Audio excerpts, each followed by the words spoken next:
You're watching Drake Queen Gaming. Enjoy the video. Hey guys and gals, Never here from Drake Queen Gaming, and so you on Twitter, the Gaming Drag. Today I'm coming back at you to the Let's Play episode of Lyre. So y'all, looks like we're probably in the end game for this chapter of Lyre, so let's go ahead and jump right back in, shall we? Alarm chain, you are up, and let's go. Alright. Raynor turns around to look at Elena, who's still cradling their son in her arms. You have to name him. Give our son his name. Raynor stands and walks back over to Elena. Her smile is soft, but her eyes are happier than he's ever seen them. Just then, the sound of thunder rattles against the window along with the rain pounding against it. Shadows of the water droplets sliding down the bed scatter across the floor and canopy of the bed, creating a mesmerizing effect. Raynor looks down at his son, his chubby little arms flailing at his sides as he wails. He's small, even for a baby, but Raynor sees great strength hidden inside the tiny body. The strength of a king. Raynor smiles and reaches down, the boy grabbing his finger with his tiny hand. You fought hard to come into this world, little one. You have your mother's strength. The boy stops crying for just a moment, but still wiggles about in his mother's arms. Child of the storm, your name will be Adrius. Elena smiles, brushing her hand gently over one of Adrius' small ears. A worthy name for a worthy king.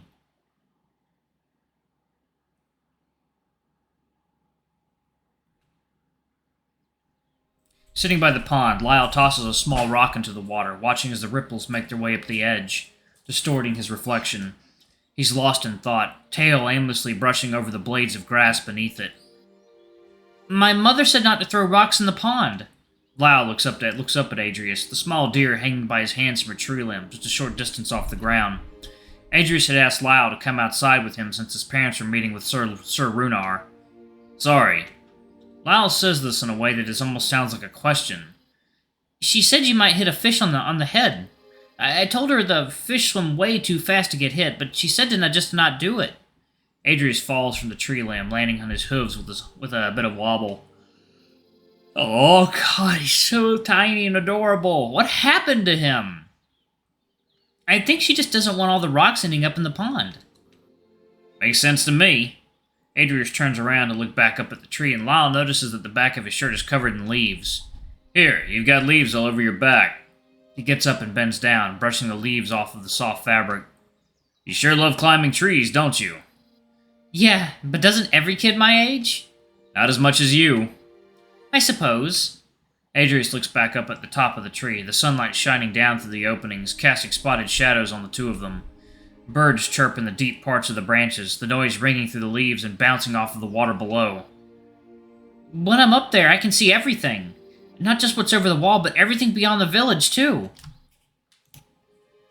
Oop. There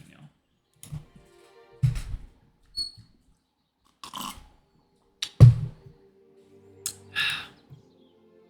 You should try it. Lyre laughs and shrugs. I've tried climbing before. Heights never agreed with me. Well then. I guess you won't be getting one of these. Adrius holds out his hand, showing off two ripe dragon apricots which he had knocked onto the ground from the tree. Lyre goes to reach for one quickly, but Adrius pulls them away. Come and get them! Adrius tries to break off into a sprint, almost tripping over himself. Before he can get far, Lyre is already standing into a huge lunge, snatching an apricot from Adrius' hand. Hey! You said for me to get it. Lyre says this while gesticulating with his head in Adrius' direction, plucking the torn stem off of the fruit. Adrius sighs and sits down in front of the pond. Next time I'm not getting you one if you're not going to play. That's okay. Soon I'll be tall enough to reach them from the ground. Lyre steps back near the tree, leaning against it while taking a sloppy bite out of his fruit. The juice bursts from the opening in the skin, coating his lips in orange liquid. Just how tall are you going to get? Lyre thinks for a moment before answering, drumming his fingers on the skin of the fruit. 210? Wow! It's how tall my father is. I'll probably be around his height. Adrius lays back on the grass, looking up at the sky. One day I'll be as tall as my father. No, you won't. I'm sure you will. You're already well on your way to looking like him. Adrius tilts his body to look at Lyre, who gestures with his hand to the top of his own head, between his ears.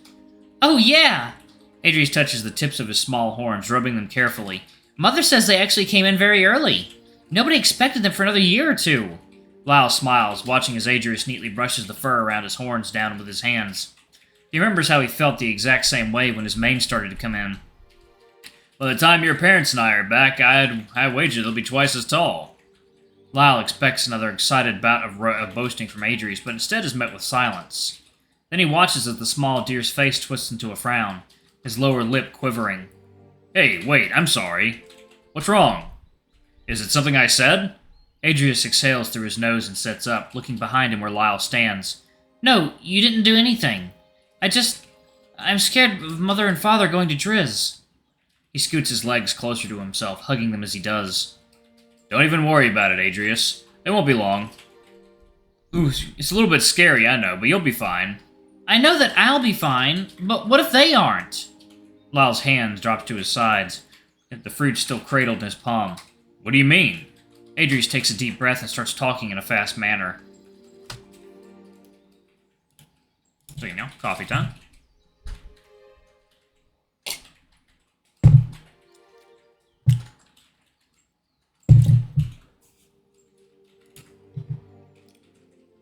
So 2 weeks ago, Mother took me to Auntie Charlotte's to play with John.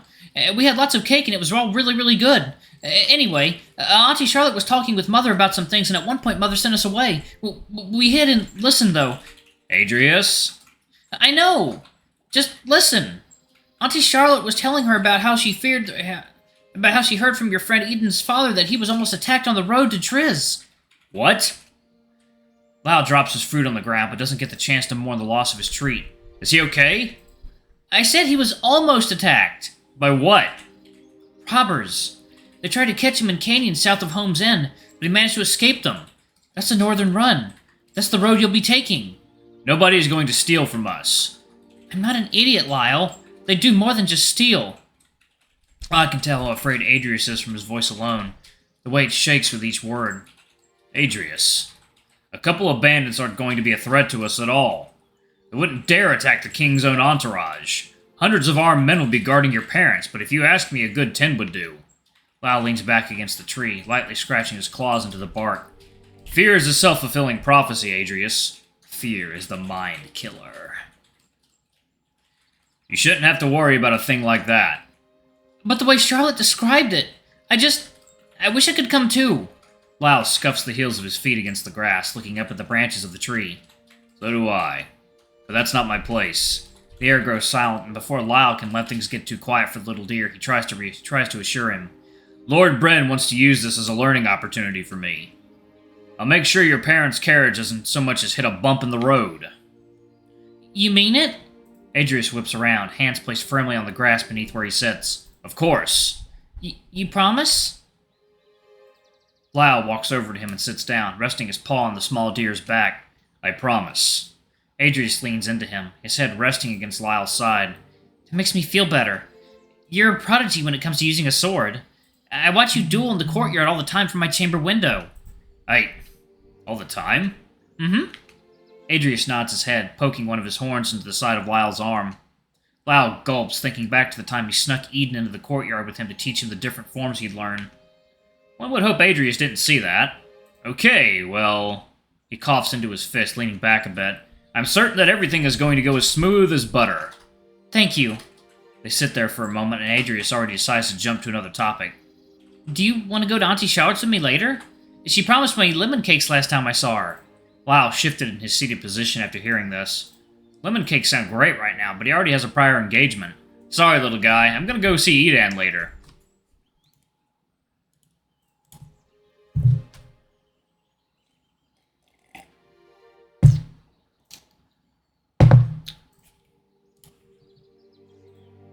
Maybe next time. Lyre stands up from the ground, wiping the grass and dirt from the seat of his trousers. Adrius shifts in his rested position and turns toward the entrance to the garden. Mother! Adrius gets to his knee and rises from the ground, wiping the grass and dirt from his legs. Lyre turns around and sees Queen Elena, followed by a few handmaidens. She turns and stops them at the entrance, letting them know with a simple hand gesture that she doesn't need to be followed. Oh, she's beautiful. Hello, sweetie. I see you're having fun. Yep. The little deer gallops up to her and she takes him in her arms, patting his head with her hand. She looks at Lyle, who gives a small bow in her direction while grinning. She smiles back at him with that smile so warm it could melt ice. Hello, Lyle. I'm glad I was able to find you out here. I figured I would wait until I knew if you weren't out here before sending a servant to fetch you. Lyle scratches the back of his ears shyly and gives a sheepish grin. Is there anything I can help? I got this for you. Adrius holds up the fruit in his hand, reaching as high as he can. Lyle had wondered why Adrius wasn't eating it. Elena smiles down at him and takes the fruit. Perfectly ripe. You're so thoughtful. Thank you, sweetie. She leans down, kissing the top of his head. Adrius, why don't you go and play by the berry bushes for a while? I need to speak with Lyle for a moment. Adrius takes a moment to respond, but eventually agrees. Sure. He runs off toward the bushes and sits down in front of them, probably looking for bugs. Lyle shakes his attention away from the boy and turns back to the Elena, who looks as if she's excited to tell him something. Raider and I spoke with Sir Runar about certain things that need to be looked after while we're gone. However, we also brought up Lord Bryn's proposal with Sir Runar. You did? Yes, and I'm happy to tell you that he thinks it's a great idea. Lyle claps his hands together firmly, almost jumping for joy. So when I get there... For a few days, you should be getting special training from the leader of Drizz's Palace Guard, Captain Drazan. Oh god, this is a dream come true! He's the greatest spearman in all of Drizz. They say he could throw a spear over 30 meters and still never miss his target. I wonder if I can beat him in a duel. Lyle places his paw over his muzzle, shutting himself up. Elena simply laughs, shaking her head while tossing the fruit Adrius gave her between her hands. She doesn't seem to mind Lyle gushing about his hero. Yes, he certainly has a reputation, but you'll do well to remember that you won't just be playing with swords the whole time. He's going to teach you other things. I know you hope to be a knight one day, so you'll benefit from paying attention to his lessons. Lyle places his paws behind his back and looks down sheepishly. I know, I understand. He looks back up at her, practically beaming. Thank you so much. Lyle steps forward and gives Elena a hug. She's surprised for a moment, but then easily returns the embrace, patting him on the back softly. You're welcome, Lyle, but you should go and thank Sir Runar as soon as you can. Lyle pushes away from the hug and can barely contain his excitement. He assumed the entire trip would just be following Lord Bryn around wherever he went, helping him the whole time. But to be able to meet and train under Drazan Nova? This is a once-in-a-lifetime opportunity. I believe he actually wanted to speak with you as soon as possible. I suggest you go find him. Right. Lyle quickly bows to Elena before running up the path, but he stops running and turns to Adrius. Bye, Adrius. Adrius has a blue butterfly on top of his wrist and looks up, waving at Lyle. Goodbye! As Lyle walks through the archway leading back into the castle, he turns around and sees Elena. Elena sitting with an excited Adrius as the butterfly lands on his nose. No, I'm not answering that.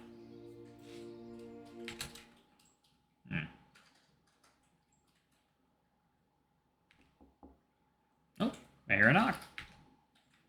Elena jumps in her sleep after hearing a knock on the door. Rainer, sleeping like a rock, doesn't move one bit. She slides out of bed, her nightrobe flowing behind her as she walks to the door. Mother? Once she hears the voice of her son, she pulls the handle and opens the door for him. Oh, sweetie, what's wrong? Can you not sleep? He stands in the doorway, his little ears turned back. I had a really bad dream. The boy looks ready to burst into tears, but seems to be holding them back pretty well. Did you not tell the maid? I told her I wanted to see you. How did you sneak past the guards? There's no sneaking around, Sir Bjorn. They let me up here. She turns around to look at Rainer, who still hides under the covers, his antlers and ears poking out from the top of the blanket. He continues to sleep, snoring softly like he always does. Okay, come on in, but we have to be very quiet. Your father is sleeping and needs his rest for when we leave tomorrow. Okay. He whispers this, giving a tiny smile before quietly walking into the room. After closing the door, she takes his hand and leads him to the sofa by the east window. Now, what was your dream about? She sits down on the sofa and Adrius hops onto her lap, resting his head against her. It was a normal dream at first. A lot of weird things were happening. None of it made any sense. There was one part that scared me a lot, though. I was outside playing in the garden. The grass in the garden was all yellow, though. Dead grass?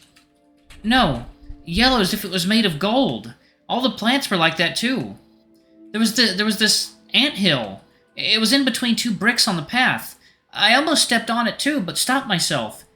Then I saw me. What do you mean? It was just me. It's like, no.